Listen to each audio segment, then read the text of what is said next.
The National Weather Service in Little Rock has issued a severe thunderstorm warning for extreme south central Garland County in central Arkansas, central Hot Spring County in southwest Arkansas until 3:15 p.m.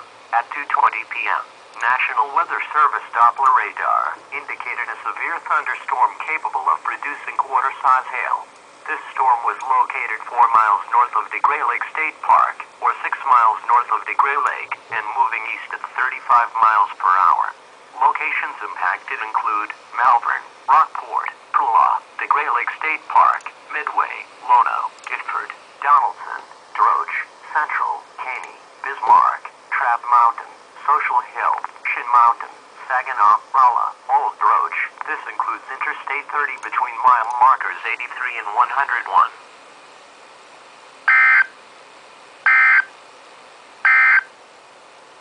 A severe thunderstorm warning